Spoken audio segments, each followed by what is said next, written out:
அன்பிற்கினியவர்கள், இனிய வணக்கம்.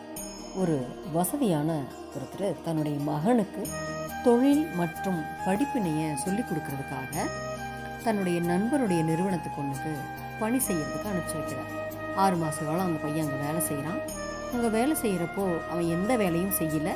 ஆனாலும் தன்னுடைய நண்பருடைய மகனாச்சேன்னு அவரும் கண்டுக்காமல் 6 மாதம் கடந்த உடனே ஒரு தங்க நாணயத்தை கூலியாக கொடுத்து அனுப்புகிறார்.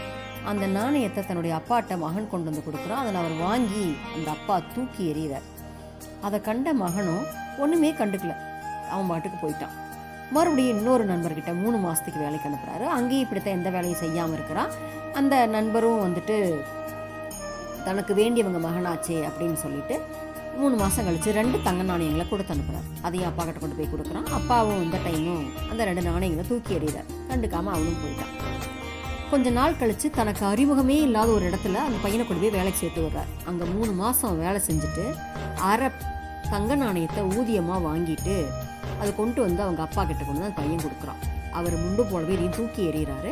ஆனால் இந்த டைம் அந்த பையனுக்கு பயங்கரமாக கோபம் வந்துருச்சு. என்ன தெரியுமா, என்னுடைய வேர்வை, என்னுடைய உழைப்பு, 3 மாதம் தூங்காமல் நான் உழைச்சிருக்கேன், அதற்கான கூலி, இதை இவ்வளோ அலட்சியமாக தூக்கி எறிகிறீங்க, என்ன நினச்சிட்டு இருக்கிறீங்க நீங்கள் அப்படின்னு கோவப்படுறான்.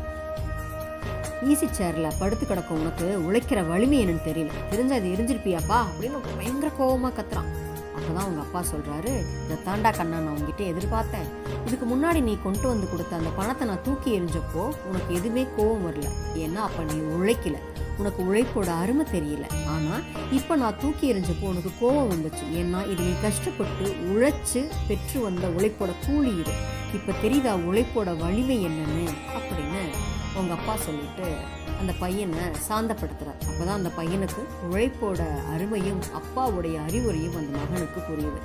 நிஜந்தானுங்களே, உழைச்சி நம்ம வாங்குற அந்த கால் காசாக இருந்தாலும் அதனுடைய மதிப்பே தனிதாங்க. உழைச்சி வாழுவோங்க, சரிங்களா? நாளை சந்திப்போம் தோழமையிலே. மகிழ்வுடன் விஸ்டம் மெட்ரிக் மேல்நிலைப்பள்ளி, செய்யாற்றை வென்றார்.